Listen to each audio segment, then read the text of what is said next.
Lukas 7 ayat 36 sampai 50. Yesus diurapi oleh perempuan berdosa. Ayat 36, seorang Farisi mengundang Yesus untuk datang makan di rumahnya. Yesus datang ke rumah orang Farisi itu lalu duduk makan. Di kota itu ada seorang perempuan yang terkenal sebagai seorang berdosa.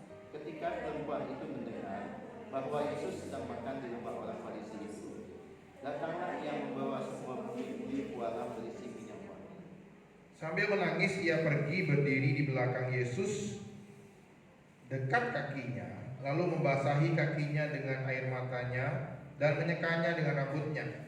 Kemudian ia mencium kakinya dan meminyakinya dengan minyak wangi itu. Ketika orang Farisi itu mengundang Yesus melihat hal itu, ia berkata dalam hatinya, jika ia ini nabi, tentulah tahu apakah perempuan yang menjamannya ini. Tentu ia tahu bahwa perempuan itu adalah seorang berdosa. 40 lalu Yesus berkata kepadanya, Simon, ada yang hendak kukatakan kepadamu. Oh Simon, katakanlah guru. Ada dua orang yang berhutang kepada seorang pelepas uang. Yang seorang berhutang 500 dinar, yang lain 50. Karena mereka tidak sanggup membayar, maka ia menghapuskan hutang kedua orang itu. Nah, siapakah di antara mereka yang akan terlebih mengasihi dia? Jawab Simon, aku kira dia yang paling banyak dihapuskan hutangnya. Kata Yesus kepadanya, betul pendapatmu itu. Dan sambil berpaling kepada perempuan itu, ia berkata kepada Simon, engkau lihat perempuan ini, aku masuk ke rumahmu, namun engkau tidak memberikan aku air untuk membasuh kakiku. Tetapi ia membasahi kakiku dengan air mata dan menyekanya dengan rambutnya. Engkau tidak mencium aku, tetapi sejak aku masuk dia mencium kakiku. Engkau tidak minyaki kepalaku dengan minyak, tetapi dia minyaki kakiku dengan minyak wangi. Sebab itu aku berkata kepadamu, dosanya yang banyak itu telah diampuni, sebab ia telah berbuat kasih. Tetapi orang yang sedikit diampuni, sedikit juga dia berbuat kasih. Lalu ia berkata kepada perempuan itu, dosamu telah diampuni.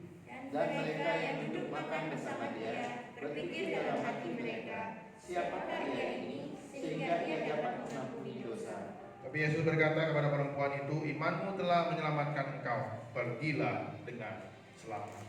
Amin. Demikianlah pembacaan firman Tuhan. Nah, saudara, hari ini saya mengutip renungan saya dari dosen saya, almarhum Ibu Ati. Nah, saudara, dia menuliskan khotbah ini dengan judul Mengasihi Tuhan dalam Ketidaklayakan. Mengasihi Tuhan dalam Ketidaklayakan. Nah, dalam kehidupan kita bergereja, mengikut Kristus, ada dua topik yang paling besar dalam kehidupan kita. Yang pertama adalah layak, kemudian berkorban. Nah, layak ini mungkin sering kita tanya dalam diri kita, layak nggak saya melayani Tuhan? Jadi ada rekan saya satu angkatan di GPCOM itu kan udah lama pelayanan, ya nggak pelayanan lagi, mungkin ada bentrok konflik dan sebagainya. Sering saya selalu tanya dia, ayolah pelayanan. Dia panggil saya, Mukse, saya ini gak layak Mukse. Saya ini banyak dosa Mukse, saya gak layak. Yang lain lah, yang lebih muda lah, seperti itu. Dia sering ngomong seperti itu, saya gak layak, seperti itu. Nah saudara, kalau kita bilang layak, siapakah yang layak melayani Tuhan? Siapa yang patut melayani Tuhan, yang bisa yang semesta alam, yang menciptakan langit bumi ini, yang menebus kita, yang memberikan kita hidupnya, dirinya, nyawanya untuk kita. Siapakah yang layak melayani Tuhan seperti itu? Tidak ada yang layak, saudara. Namun kalau kita bilang layak, kita ini orang yang gak layak, tetapi anugerah Tuhan itu diberikan kepada kita. Tuhan memberikan anaknya yang tunggal kepada kita, supaya kita dilayakkan untuk diterima sebagai anak Tuhan, anak Bapa. Kemudian kita bisa datang dalam persekutuan semua anak-anak Tuhan di gereja dan melayani Dia, Raja segala raja. Nah saudara, selain kita layak dilayakkan, ada satu lagi yang dinamakan kata berkorban. Jadi perbuatan berkorban ini kita mungkin sering kali bilang, saya udah berkorban banyak untuk Tuhan. Nah, secara sederhana, berkorban artinya memberikan yang tidak harusnya kita berikan, tetapi kita rela memberikan. Itu berkorban. Ya, kalau kita harus beri, itu bukannya berkorban kan, itu bayar ya. Jadi berkorban itu nggak harus kita beri, tetapi kita rela memberi, seperti itu. Nah, pertanyaannya, dari segala sesuatu yang kita lakukan sebagai anak Tuhan, apakah ada perbuatan kita yang dikatakan sebagai pengorbanan? Nah, pengorbanan ini bicara soal jasa. Kalau kita menganggap diri kita berjasa dan layak mendapatkan upah atau penghargaan, ya, siapakah kita yang berhak seperti itu? Karena kan di awal kita bilang kita ini nggak layak, ya. Nah, ini ada dua pergumulan dalam kehidupan orang Kristen sebenarnya, dalam kehidupan sehari-hari mereka. Jadi ada ketidaklayakan, tapi ada dipanggil untuk berkorban juga. Nah, jikalau kita berpikir kehidupan Kristen kita bukan soal anugerah, melainkan kita sedang transaksi wajib gak wajib, berhak gak berhak. Padahal kekristenan bukan bicara tentang pengorbanan saja. Karena kalau kita bilang orang yang yang paling berkorban adalah Yesus sendiri. Yesus sendiri yang berkorban, dia harus turun ke dunia, menderita, bahkan mati, menebus kita manusia berdosa. Waktu itu kita masih memusuhi dia, seperti orang-orang Farisi, seperti orang-orang Israel itu mengolok-olok Yesus, bahkan menyalibkan Tuhan Yesus. Dialah yang satu-satunya orang yang paling berkorban sepanjang sejarah manusia. Nah, hari ini kita akan bersama-sama menggumulkan tentang kelayakan, anugerah, atau juga berkorban. Nah, kita akan lihat dari cerita Yesus diurapi oleh perempuan berdosa ini. Nah, di ayat 7, pasal 7 ayat 36, seorang Farisi mengundang Yesus untuk makan di rumahnya. Yesus datang ke rumah Farisi itu, lalu duduk makan. Nah, bagian ini memperlihatkan Yesus itu datang ke semua orang. Jadi nggak pilih-pilih ya, nggak pilih-pilih. Bukannya Yesus memusuhi semua orang Farisi, dia mengutuk orang Farisi, enggak. Dia datang ke rumah Simon orang Farisi. Jadi dia datang, dia melayani, dia hadir, dia menerima undangan itu. Jadi ketika seseorang itu datang menerima undangan makan bersama, jadi itu kayak sahabat. Nah, yang saya pernah cerita di Zakius ketika Yesus bilang, ya Zakius turun, saya akan datang numpang di rumah makan. Jadi dia menganggap Zakius itu sahabatnya dia. Nah, ini juga Yesus menganggap orang Farisi itu adalah sahabat dia. Dia datang ke rumahnya, meresponi undangannya, terus kemudian makan sama-sama. Nah, di tengah-tengah makan itu ada situasi yang tidak enak. Ada seorang perempuan. Nah, perempuan ini dikenal perempuan tidak benar. Makanya orang Farisi itu sama kawan-kawannya bilang, jikalau orang ini, Yesus ini nabi, dia pasti tahu perempuan ini siapa. Nah, respon perempuan itu terkait dengan pemahaman dia tentang siapa Yesus yang selama ini ia ketahui dan perbuatannya, pengajarannya. Dia tahu Yesus itu luar biasa, dia adalah Tuhan, dia mau melayani Tuhan Yesus. Nah, di sini ada pergumulan antara layak dan tidak layak, berkorban ataupun tidak berkorban. Nah, ini pertentangan dalam diri perempuan itu. Nah, perbuatan yang tulus ini pun dikomentari sama orang-orang di sekitar. Siapa perempuan ini? Jadi orang Yahudi itu kalau makan, dia makannya bukan kayak meja kita ya. Jadi duduk baring gitu ya, makan. Meja di depan, mereka duduk, kaki di belakang. Jadi jadi memungkinkan untuk perempuan itu tidak mengganggu makan itu, tapi mencuci kaki Yesus, menyakanya dengan air mata. Jadi dia nangis, yang mungkin penyesalan dengan segala pergumulan dosanya, dia minta ampun kepada Tuhan, dia sedih, dia cuci kaki Yesus. Dia tahu dia nggak layak, dia cuci kaki Tuhan Yesus. Sambil menangis, ia berdiri pergi ke belakang Yesus, dekat kakinya lalu membasahi kaki itu, kaki Yesus dengan air matanya, menyekanya dengan rambutnya, ia mencium kaki Yesus, meminyakinya dengan minyak wangi. Nah, perhatikan bagian ini. Sambil menangis ia berdiri di belakang dekat kaki Yesus. Nah, sesuai konteks pada waktu itu, perempuan yang membuka rambutnya itu kan sama kayak orang-orang, pemahaman orang-orang Muslim sampai zaman sekarang ya. Nah, budaya itu sama di zaman itu. Buka kerudung, rambut digerai. Jadi rambut itu kehormatan. Aurat kata orang sekarang ya, dibuka. Nah, itu konteksnya adalah kehormatannya dibuka. Jadi dia merelakan dirinya diolok-olok dan tidak wajar pada waktu itu. Seperti itu. Jadi orang Farisi itu komentar, nih orang berdosa ini kok melakukan yang gak senonoh seperti itu dalam perjamuan makan. Jadi orang Farisi itu mungkin udah dongkol, Simon itu udah dongkol. Yesus gak bertindak. Kenapa Yesus gak bertindak? Dibiarin lagi, buka rambut, sekarang cuci kaki Tuhan Yesus seperti itu. Dan jikalau ia nabi, tentu ia tahu siapakah orang itu, perempuan yang menjamahnya ini. Ia tahu pasti perempuan itu orang pendosa. Tuhan tahulah pasti. Kok Yesus tidak ngomong sama sekali? Lalu Yesus kan tahu ya, Yesus tahu hati orang. Kemudian dia berkata kepada Simon, Simon, ada yang ingin kukatakan kepadamu. Simon bilang, katakanlah guru. Yesus memberikan perumpamaan. Ada dua orang berhutang kepada seorang pelepas uang. Satu berhutang 500 dinar, kemudian satu lagi berhutang 50. Nah, karena dua-duanya ini nggak sanggup bayar, mungkin dalam pergumulan dan sebagainya itu diskusi dan sebagainya, mungkin ditekan, nggak sanggup bayar juga. Akhirnya pelepas uang itu bermurah hati mengampuni hutang mereka. Dihapus hutangnya. Yang utang 500 dihapuskan, yang utang 50 dihapuskan. Karena memang nggak sanggup bayar.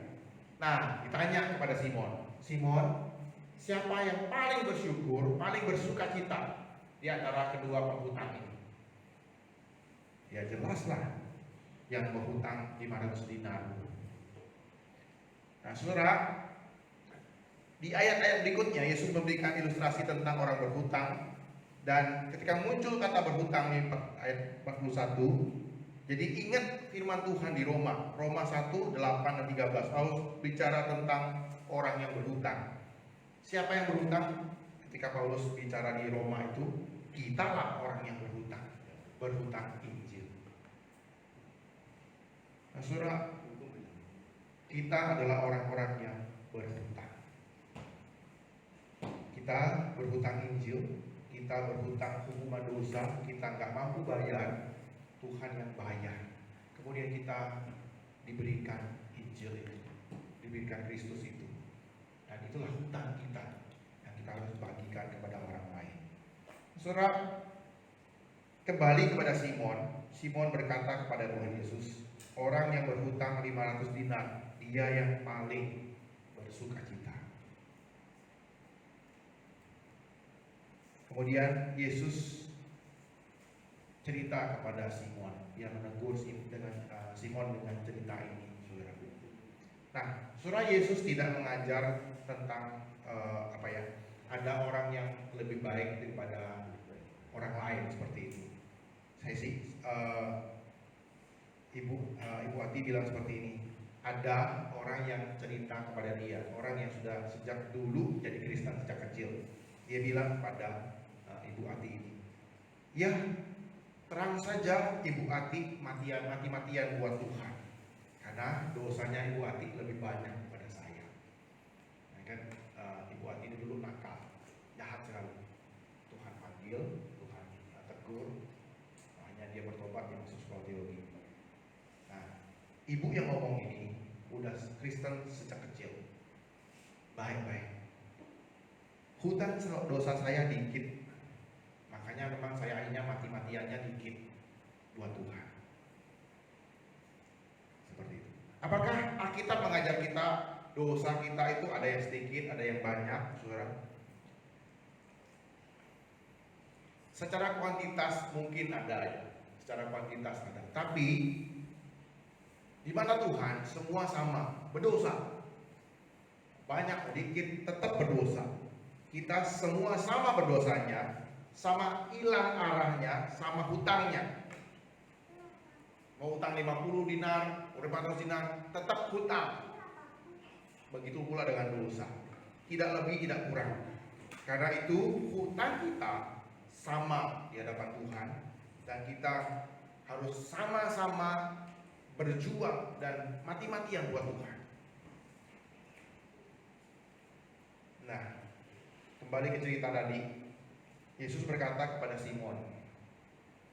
Dia lihat Simon, terus dia ngomong pada Simon, "Lu lihat perempuan ini." Dia mulai negur Simon, "Aku masuk ke rumahmu, namun engkau tidak beri aku air untuk membasuh kakiku.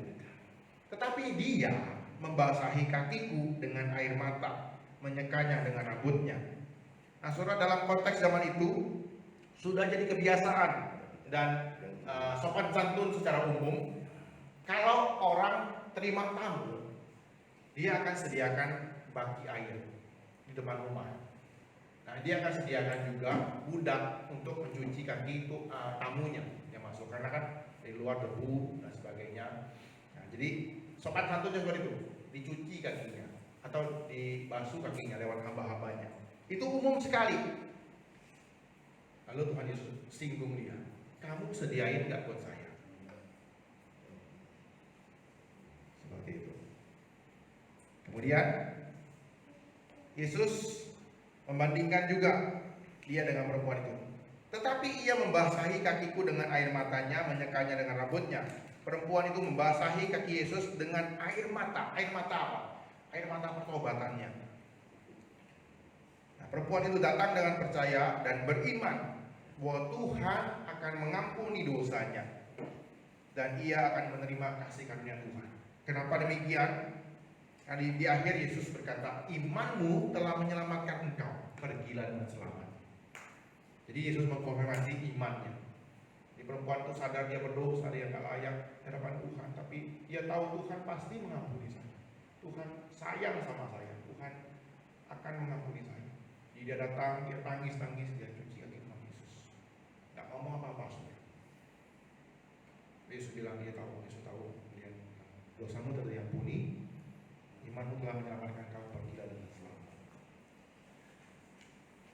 Nah, saudara, seperti yang saya sebutkan tadi, rambut adalah konteks kehormatan seseorang. Itu sebabnya jikalau rambut seorang perempuan diurai, maka ia dikatakan tidak terhormat. Apalagi perempuan ini sampai memakai rambutnya untuk menyeka Tuhan Yesus. Jadi perempuan ini benar-benar berdosa, gak terhormat, menjijikan bagi orang pada waktu itu. Tapi Yesus tahu air mata pertobatannya. Nah, kemudian dia berkata kepada Simon lagi, "Engkau tidak mencium aku, tetapi sejak aku masuk, perempuan itu tidak henti-hentinya mencium kakimu." Jadi budaya pada waktu itu mencium tamu ya, mencium tamu. Cipika-cipiki zaman orang Timur Tengah itu oke, sama kayak kita salaman seperti itu ya. Shalom, shalom, salam. Orang zaman Timur pada waktu cium pipi kanan, cium pipi kiri, cipika-cipiki gitu.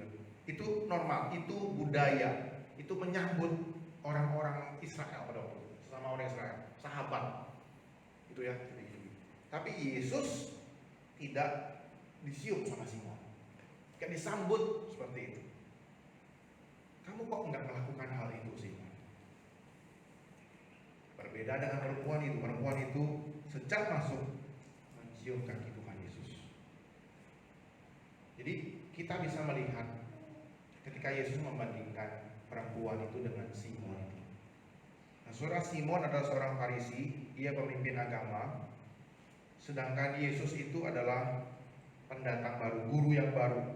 Jadi orang yang baru, kata anak-anak zaman sekarang itu newbie ya, orang baru. Nah, mungkin ketika mengundang Yesus, Simon ini beranggapan, wah Yesus, saya undang kamu makan, saya terima kamu, meskipun supaya kamu hanya bersyukur, kamu merasa terhormat, karena saya pun orang yang penting.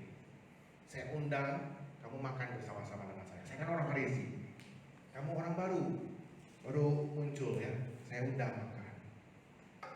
Jadi dia beranggapan dia mungkin di atas Tuhan Yesus seperti itu.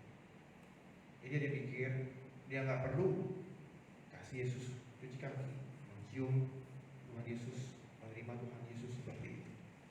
Nah, tidak heran jika ia merasa tidak perlu melakukan apa-apa kepada Tuhan Yesus, seperti yang umum dilakukan sahabat pada waktu itu kepada tamunya, kepada sahabatnya. Jadi mungkin dia pikir seperti ini, Simon berpikir seperti ini. Sudah bagus saya undang makan, syukur saya undang kamu makan Tuhan Yesus. Mungkin dalam hatinya dia pikir seperti itu. Dia nggak pikir dia harus memberikan sesuatu yang baik kepada Tuhan Yesus. Udah saya undang makan pun syukur. Nah, jadi saudara, dari cerita ini kita bisa melihat dua tipe orang. Yang tipe pertama adalah tipe orang yang tidak tahu diri, yang merasa dirinya layak. Karena merasa dirinya layak, orang ini beranggapan ia hanya perlu melakukan sedikit saja, bahkan tidak merasa perlu melakukan apa-apa buat Tuhan. Menurut dia, apa yang dia lakukan sudah banyak, sudah lebih, dan ia merasa sudah berjasa dan patut dihargai. Seperti Simon, saya undang Yesus saja bersyukur. Yesus kan orang baru, saya orang lama, orang Farisi. Kemudian tipe kedua adalah tipe orang yang tahu diri. Orang yang dengan tipe ini, yang tahu dirinya, dia tahu dirinya siapa, dia tidak layak, tapi ia berpandangan, saya tidak layak mendapatkan kehormatan ini. Saya tidak layak mendapatkan kebaikan ini. Saya tidak seharusnya mendapatkan pengampunan Tuhan. Tapi Tuhan mau mengampuni saya. Seperti perempuan yang cuci kaki Yesus. Nah, orang dengan tipe ini, ia akan melakukan apa saja yang dia bisa untuk Tuhan. Dengan kekuatannya, dengan kekuatan kuasa Tuhan, ia akan merasa dia tetap tidak ada apa-apanya dibandingkan dengan pengampunan dan penerimaan yang Tuhan berikan kepada dia. Jadi orang yang terakhir ini, tipe seperti ini akan berpikir bahwa bukan Tuhan yang hutang sama saya, tapi sayalah yang berhutang kepada Tuhan. Hutang besar kepada Tuhan, saya mau berikan yang segala yang saya bisa untuk Tuhan. Seperti itu. Nah, saudara, Yesus akhirnya mengkonfirmasi dari perempuan ini imannya, dan Yesus berkata dosanya sudah diampuni. Sebab itu ia telah banyak berbuat kasih, tetapi orang yang sedikit diampuni, ia sedikit juga berbuat kasih. Nah, bagian ini tidak sama sekali mengindikasikan bahwa Yesus mengampuni orang itu berdasarkan perbuatannya ya, dosanya banyak atau enggak banyak. Enggak, saudara. Ditegaskan di ayat 50 di mana Yesus berkata, imanmu telah menyelamatkan engkau, pergilah dengan selamat. Jadi Yesus mengkonfirmasi terakhir, imannya telah menyelamatkan dia, bukan karena dosanya besar ataupun kecil seperti itu. Nah, saudara, Yesus berkata, imanmu telah menyelamatkan engkau, pergilah dengan selamat. Ayat ini menegaskan bahwa iman kepercayaan perempuan itu kepada Tuhan, karena ia tahu Tuhan berkenan mengampuni orang berdosa, seberapapun besar dosanya. Sekalipun orang-orang menganggap ia tidak berharga, ia tahu Tuhan mampu memberikannya kasih karunia. Karena itu Yesus telah menegaskan, karena aku datang bukan untuk memanggil orang benar, tetapi orang berdosa, supaya mereka bertobat. Dengan iman yang ia miliki terhadap Tuhan Yesus dan atas segala yang Yesus lakukan kepada dia, maka perempuan itu pun menyatakan kasihnya yang terbaik kepada Tuhan. Nah, saudara, itulah yang Tuhan mau buat kita juga, mengasihi Dia dengan segenap hati kita, dengan segenap jiwa kita, dengan segenap akal budi kita. Dan itulah yang dilakukan oleh perempuan ini dengan ketidaklayakan dia. Jadi tetap Bapak Ibu Saudara, kita jangan berhenti menyadari bahwa kita tidak layak di hadapan Tuhan. Iya, kita nggak layak di hadapan Tuhan. Kita nggak layak jadi anak Tuhan, jadi murid Tuhan, datang ke gereja, nggak layak jadi anaknya. Tetapi saudara, Tuhan itu mau menerima kita. Ketika kita sadar akan dosa kita, kita mencucurkan air mata pertobatan kita, dan kita datang kepada Dia, minta ampun. Tuhan mengampuni kita. Tuhan menerima kita apa adanya.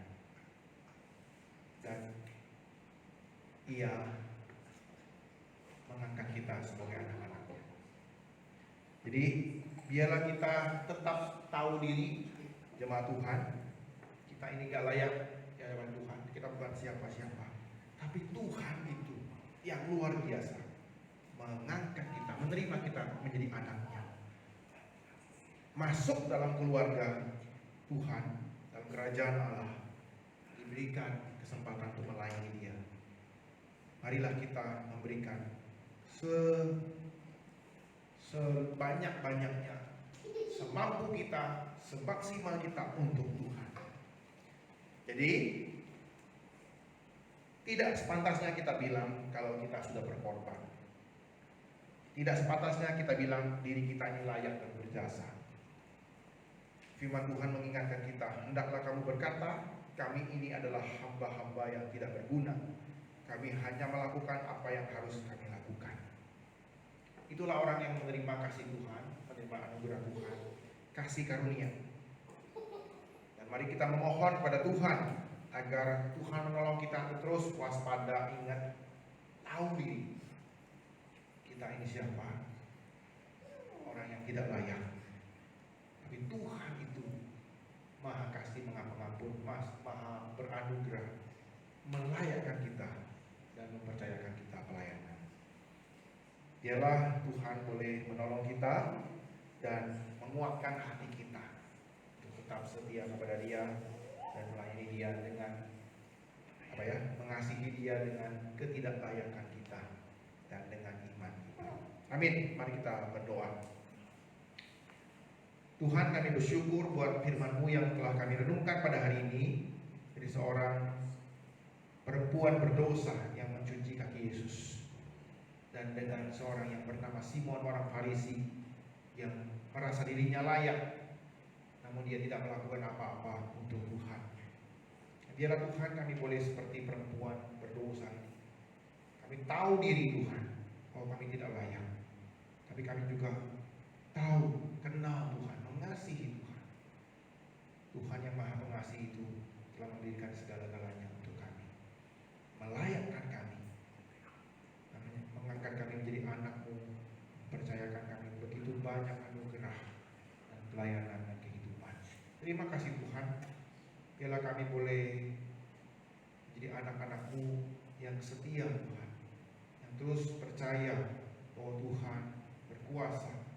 Nah, itu semua karena Tuhan, itu semua karena kasih dan anugerah Tuhan bagi kehidupan kami. Terima kasih Tuhan Yesus. Adalah doa kami, dan biarlah Engkau terus boleh memurnikan hati kami, kehidupan kami dan pelayanan kami. Terima kasih Tuhan, dalam nama Tuhan Yesus kami bersyukur dan berdoa.